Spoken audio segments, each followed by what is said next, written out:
They're here, everyone. They are the smart kids at the shops with their mothers or fathers, riding their bikes around the streets and playing down by the river, as well as talking to their friends on their smartphones.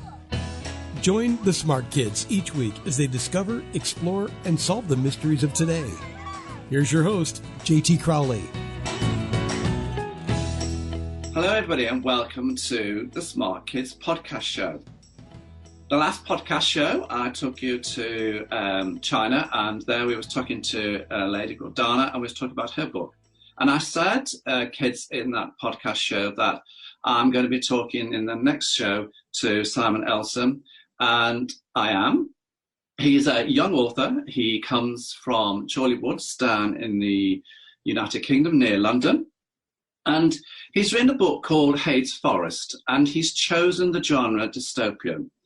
Why he's done that, well, we're going to find out very shortly. But this is his first book, and he's a very young guy, and this is his ambition to become a writer and to be on the world stage and to have lots of books published and be out there. That's his dream, that's his passion. And when I look at the blurb about him, I can see that he has told me about his passion for football. He's told me about his passion for his English literature. He loves his football. So he is a very young guy, ladies and gentlemen, who is stepping out onto the world stage for the first time. So I'm going to bring him in to the show. Simon, welcome. Thank you very much for having me. I'm very pleased to be here. Simon, I said that you chose the genre dystopian. Why? Dystopia has always been my favourite genre to read, and I'm a strong believer that if you enjoy doing something, then the work you produce is going to be better as a result. And I've always been fascinated by dystopia, even when I was a kid. And my favourite children's book, it wasn't a dystopia, but it was slightly darker. It was called A Series of Unfortunate Events, that very famous book series. And even that, as a children's book, was a bit darker, a bit more mysterious. And then as I grew up, I became fascinated by 1984 by George Orwell, and I read it over and over and over again. And it's been my favourite book now for longer than I can remember. And I think I've just always been attracted to the darker aspects of life. They're not as accessible. We don't see them. We more often hear about them than experience them ourselves. So I've always enjoyed kind of tapping into that and exploring it on my own. And so I love reading dystopia, therefore I enjoyed writing it just as much. And I think it's interesting to write about aspects of the human condition and human life that perhaps aren't as easily accessible day to day. You mentioned in your book, you talk about mental health, and of course mental health, Simon, is a big issue these days. Did that have, is there a particular reason for, bringing mental health into your book? Well, it is something I'm very passionate about, as I think a lot of people of my age growing up now are. So there was that aspect to it, but also I wanted to put a spin on the dystopian genre that perhaps isn't so commonplace. I've read a lot of dystopian books, and I've never read one that taps into what I would call 21st century topics, and by that I'm talking about particularly mental health and climate change. And those are two things that I do explore in my dystopian novel. And I think that just added a bit of an interesting element on it for me. I wanted to kind of, quote unquote, bring the dystopian genre into the 21st century, and that's what I tried to do. And by combining the dystopian genre with mental health and ideas surrounding that, I thought it created quite a nice blend, and I enjoyed writing about it. In your blurb, you talk to me about you enjoy running, and I do a lot of cycling, a lot of exercise, and so to have a good, good atmosphere, a good climate atmosphere is important. And I think, looking at your book as well, you said climate change is important to you as well, and I think that's why you brought it into your book, wasn't it? Yeah, absolutely. Absolutely. I think it's a very important issue that I feel very passionately about. But also, like you say, I think also in my personal life, I take a lot of comfort in the natural world. Kind of like you say, I'm sure you know exactly what I mean when, if you've been writing for a few hours at a time, sometimes you can just feel very cooped up and you want to escape and get outside. And that's why I do kind of turn to the natural world in those kind of situations. I'm sure you do the exact same with your cycling. I did. Yesterday, I got on the bike and I put my laptop on the back and I cycled down to the nearest canal, Simon. And I sat on the tables there, and there I had, I had a flask of coffee and a few bits and bobs, had my laptop. And it's amazing, Simon, the number of people that stopped by and asked me, what are you doing? And, and I showed a couple of them, my books on the website, and they were like, oh. So, yeah, climate change and those sorts of things, is, really important for me as well. Yeah. And regular exercise. So when I go into the schools, I do say that to the kids, it's very, very important to get a balance in life. And I think when you write a book, Simon, I don't know if you agree with this or not, with me here or not, is you have to create a character that and draw on your own experience. So how do you create your character, your main character? Well, I absolutely agree with you, actually. And therefore, with Hades Forest, it's not completely irrelevant that it is set in a forest, because behind the house where I live, there actually is a forest. And therefore, when I was writing the scenes where you're in the environment, it was helpful for me to actually leave the house, go in the forest and kind of envision what I was describing, if that makes sense. So I completely agree with you. In terms of the character, I think I wanted to write someone who was a bit more accessible for me. And this was an interesting kind of challenge that I had that I really enjoyed. With dystopian novels in particular, where there's a challenge or, a big bad government, it's very rare that there's a main character that isn't a great big hero who's strong and brave and bold. And I actually went out of my way to do the opposite of that. And the reason I did that is because of what you just said there. The main character had to feel accessible to me. And I'm not a superhero. I'm not big and brave and bold and, fighting enemies and all this stuff. I'm just a regular guy. And therefore, it was important to me to write a main character who was also a regular guy. And that was what I tried to do with Hades Forest. So he's a bit more mellow. He's not that, he's not extremely political or, motivated in any aspect. He's pretty run of the mill. But I think that, again, added a different element of book. And it made it easier for me to write about, because I'm not a superhero. So it would be difficult for me to write about one. Your main character is Perry Benson. Is there a bit of him in you? Yes, absolutely. Just in that he's regular. He's pretty, uninspirational.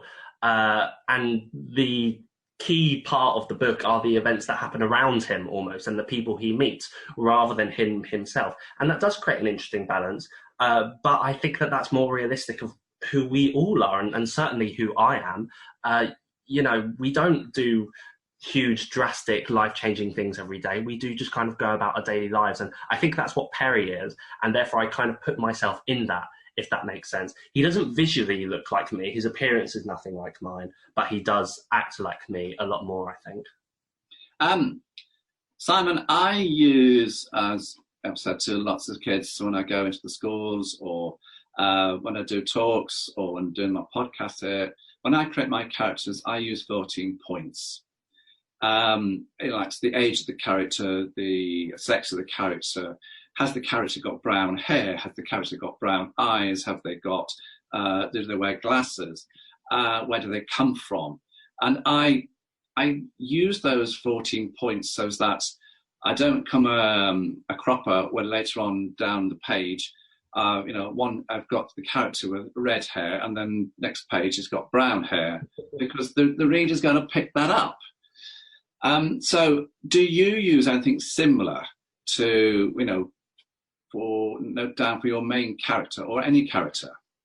Funnily enough, I do the exact same thing for the reason that you just said there. I don't want to be caught out. For me, consistency throughout the novel is really important. I don't want things to be inaccurate or inconsistent. And so I do the exact same thing. For all of particularly the main characters, in my novel, there's 6 main characters. For every single one of them, I did about 20 points maybe of the really, their backstory. So there was consistency in what they were talking about, and depth to their character. But then I also did it with a lot of the side characters too, because I think that they are just as important in forming that wider world.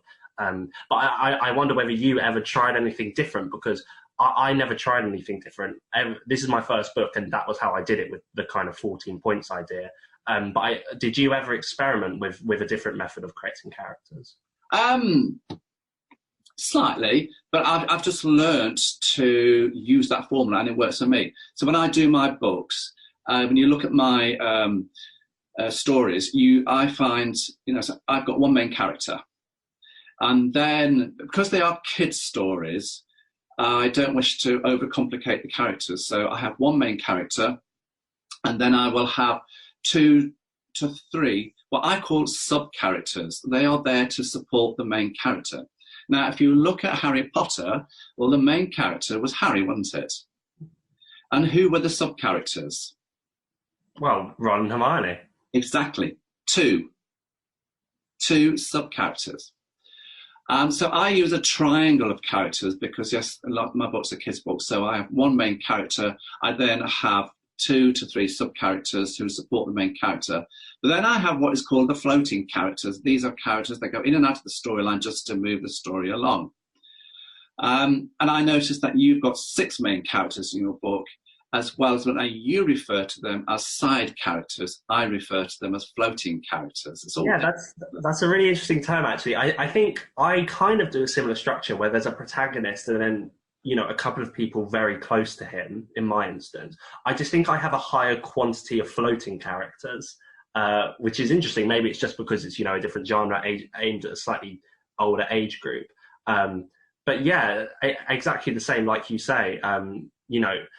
Perry ends up in a forest of 5 tribes, each with 6 people. So there's 30 people in this forest.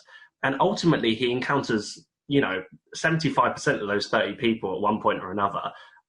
So yeah, there was a lot more perhaps character plotting for me to do. Do you love your character? Which one? The main one? No. I don't feel particularly strongly about him either way. He's okay. He doesn't inspire me. I don't feel moved by him. I feel moved by the people around him. And if you were to ask me who is the favourite character in my book, it's absolutely not the main character, no. It's the main character's kind of friends that he leans on to kind of, keep his emotions and spirits up. So no, I'd say there's about 3 or 4 characters that I prefer before Perry. I think that was important, actually, and I did that deliberately because it helps me to remain objective about what this person would really do. I didn't want to be emotionally swayed in how I wanted the main character's fate to end up. I wanted it to still be rational and logical and, follow a chain of events. And I think perhaps not emotionally attaching myself to him helped me to do that.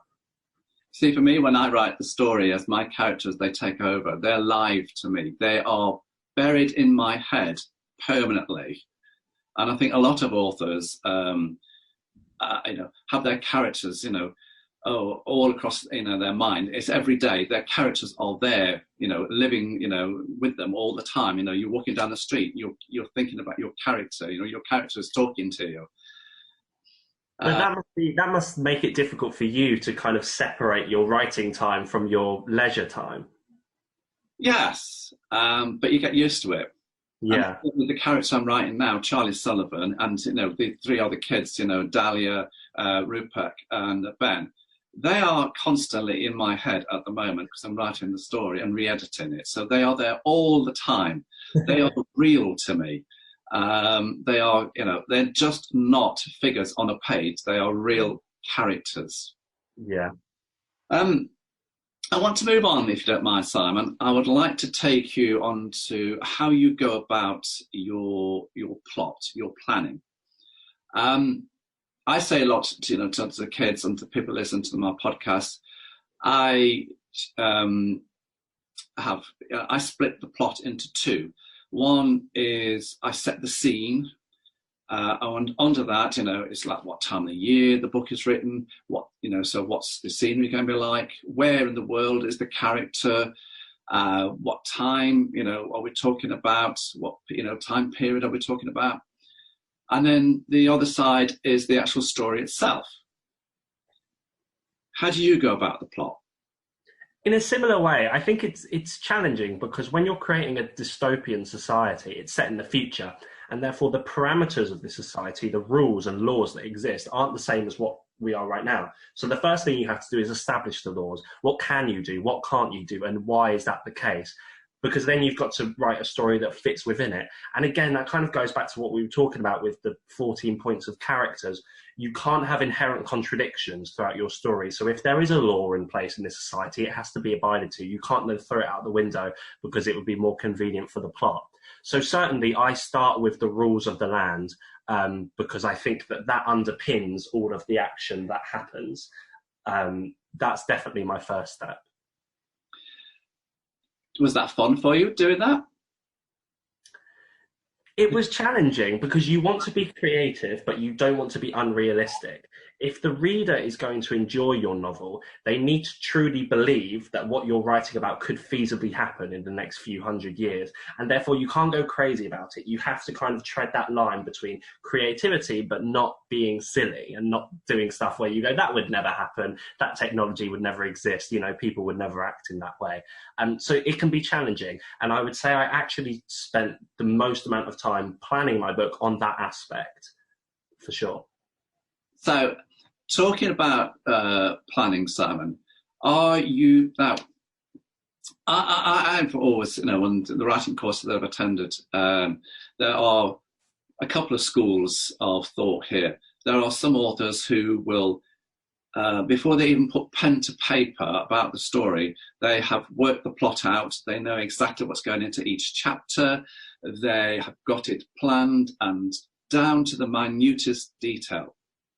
That's one scale.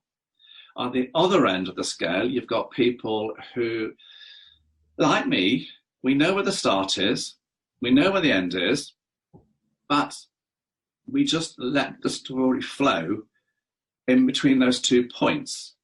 Where do you sit on that scale? Are you the detailed planner, or do you just like, well, I'll open the laptop today and let's see where this is going? I am a detailed planner. I think this is the first point so far where we've been talking about our process, where you and I have actually differed. But on this, I do actually differ from you. I am the detailed planner. Before I wrote the first word of my first chapter, I already had all 20 chapters of the book. That's how many chapters are in the book, 20. I had all 20 planned out step by step. What's going to happen? Who's going to do it? Why is it happening? Where's it going to go? Because also with Hades Forest, it's going to be a trilogy. This book is the first of 3.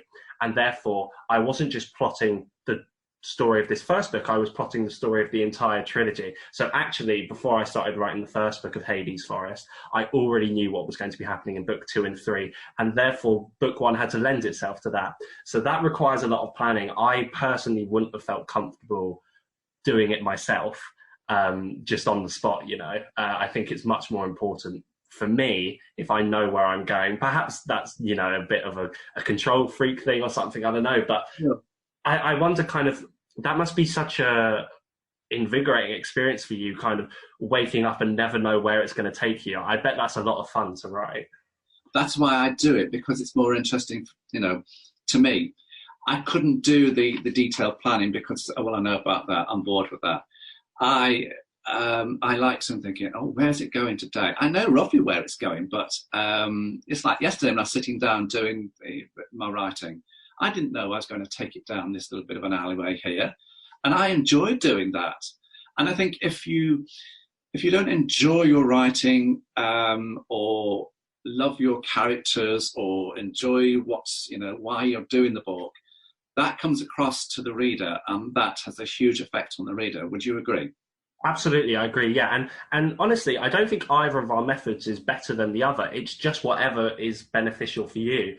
For me, I've always viewed writing a book like a jigsaw puzzle. That's the analogy I always use, especially with Hades Forest, because it's long. It is 21 chapters. It is, 70,000 words. So therefore, it is like a jigsaw puzzle in my mind. And therefore, I just don't feel comfortable starting without doing that. But I have so much kind of, I'm so in awe of people like you who can make it up on the spot, because I think that requires so much creativity, but maybe I just don't have it. But the only problem with that is that you tend to you run away with the words, because I'm at the moment about 125,000 words, and I've got to get it down to 80,000. Oh, no. I always say, to any budding author, any kids that I talk to in the schools, is the most important thing is to get a good start and have a very strong finish. What's your view on that? I absolutely agree. Again, it was interesting. I when I was writing this book, I would say of all of the chapters, one of the ones that I put the most amount of effort into was the first chapter. Now, ironically, the first chapter is about a quarter of the length of all my other chapters. I deliberately did it. So chapter 1's about 1,000 words. All the others are about 4,000, give or take. And it therefore was interesting to me that I spent so much time on the first chapter, but I thought it was important. It was only 1,000 words, but the view I took was this. There's no point writing an incredible story if people don't stay that long to read it. You know, my chapter 15 could be the best thing of all time, but unless my chapter 1 is good, they're never going to get there. So, and therefore that was the approach I took. So I put a lot more of my emphasis on chapter 1, and I went for a hook. And this was a learning process for me, actually, because I'd never written a book before. And therefore, when I wrote my first version, my first draft, my chapter 1 was the same length as the others. It didn't have any action. It wasn't a big hook. And that was when I had to sit down and review myself for the reasons that you're saying. You know, you've got to hook the reader in. And that was what I tried to do. So I made it shorter. I made it more action packed. And I think chapter 1 kind of, you know, gets things going as I mean. You, Simon, when you first showed me your chapter, I thought, And then when I saw it for the second time, I actually sent it back. I said to you, didn't I? Wow, that's different. That's stronger. Yeah. That's been worked upon. Absolutely, and I agree with you. And that was why I changed it, because when I read the first version of my first chapter, I also responded a bit like that. I was a bit like, I mean, it's okay, but it doesn't arouse anything. It doesn't make you feel passionate in any way, and that was why I changed it for that reason. Because a reader will only give you chapter 1, chapter 2 at the most, and they don't sort of like it, or it's not starting to get engaged a little bit with your characters, with your plot. It gets put on the shelf, and then they won't look at another book that you write. Because I always say to everybody, it's all about getting the reader to turn the pages. That's why, at the end of the chapter, you've got to leave a little bit of tease that, I must read the next chapter. And that's why, I say to all the kids when I go to school, why do you think the TV companies do this at the end? EastEnders or Emmerdale or that, they leave you in suspense at the end. It's because they want you to watch the next show. Yeah. And that's what you must do as an author at the end of each chapter, is leave a teaser. And a lot of people say to me, well, how do you write a book? Well, it's not just about throwing words on a page, is it? Absolutely not. There are techniques. Yeah. And you've got to put those little pointers in, and which people don't observe at the time. And then when it comes to the end, they think, oh, yes, yes, yeah. Yeah. So I always tend to use, because we are writing for different people here, Simon. I use a formula, a 10% introduction, 80% the storyline, and 10% the ending. Because I say to the kids is, your story's got to be thriller, as opposed to filler. Very good. It's got to be packed full of action, but you need to have, because a lot of them ask me, how do I go about doing the 500 word competition? So I say to them, 10, 80, 10. Do you use that, or have you got a slightly different version? I've never thought about it like that, but I suppose I do now you mention it. For me, I completely agree that a book needs to be action-packed, and mine is. It's a plot-driven book. It's not a character-driven book that Hades Forest is. But with that being said, I think it's also important to get light and shade, and that's something that I spent a lot of time focusing on. Ultimately, character development is just as important as plot, because if the reader cares more about the characters, then therefore the plot has greater significance, because they care more about what happens to those characters. And that was the approach I took. So I would kind of alternate it. It wasn't a formula per se, but I was trying to get it so if I had a couple of chapters action-based, I'd always throw in one where there's still action, but it's slightly slower, less stakes, and more about character development, because I think that balance of light and shade was important for me. But yes, I guess now I think about it, it was about 10% introduction, 10% ending, and 80% in the middle. But would you agree with me? It's got to be more thriller as opposed to waffle filler. Absolutely. No one likes to read waffle, especially in a children's book. You need to keep their attention. Absolutely. In your job, as in real life, you're in marketing. Who do you see as your market for your books? Who do you write for?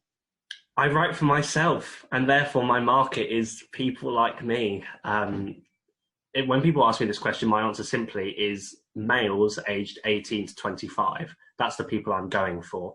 Now, of course, it isn't exclusive to that group. It can go anywhere, but that's the way I aim it, because ultimately I write what I would enjoy to read. And therefore, if I would enjoy reading it, it makes sense to me that therefore other people of my demographic and gender would also like to read it too. So that's the approach I go for. It's males aged 18 to 25 for Hades Forest. Now, you mentioned that this is a trilogy, so I'm taking that as there's some books in the pipeline. There are, yeah. I've actually already started writing book 2. I'm about a quarter of the way through, believe it or not. Again, I think I enjoyed writing the first book more because I knew it was forming a bigger picture. And yes, there is a second book in the pipeline, and that will be the second book of 3 for Hades Forest. So at the moment, you're self-published, aren't you? I am, yes. Published? What was that, sorry? Any plans to be published? No, put it simply, I'm afraid not. I really enjoy the kind of control that being self-published gives me. And, I've only experienced it for 40 days. My book's only been out for 5 weeks-ish. So I'm still new to the game. I've still got a lot to learn, and maybe my perspective will change. But so far, my experience with self-publishing has been really positive. Like you say, I work for a marketing company, so I understand the mechanics of how to market a book. And I think that lends itself in my favor. But then also, I like that I have this kind of, creative authority that if I want to change something in my book, I can do so, and I don't have to run it past anyone else. I don't know whether you wish you had, a bit more autonomy, or do you have complete autonomy when you write your books? I'm interested to know. At the moment, I have complete autonomy because I'm self-published, but I would love to get a publishing deal and to get more of the stories and the books out there, because they've got the purchasing power, they've got the power to get it into the bookshops. And for me, it's about getting my stories out to the public and putting my mark on the public domain. And it's a bit like, when I've looked at your background, and I was a little interested here, you said a comment to me, and I'm going to take it just a little sideways, out of the books here. You said, yes, you got your A-level results in history, business studies, and English. And you put in your blurb to me saying, I've decided for the moment not to go to Harvard or to Yale or to university at the moment. I'm doing, chosen to go down to work at the moment to do copywriting, copy editing. Are you going to go to university? Would you change that? That is a very good question. I think right now my answer is no, I'm not going to. It's something I always have to fall back on. That's the nice thing about having those results. They don't go away. They don't magically vanish. So if I want to, perhaps later in my life, I will. But my answer is no, I'm not going to go to university. I'm having a lot of fun right now in my life. I'm enjoying being in the working world, and that's not something I want to go back from. I'm enjoying having a bit of money, which is also something I definitely don't want to go back from.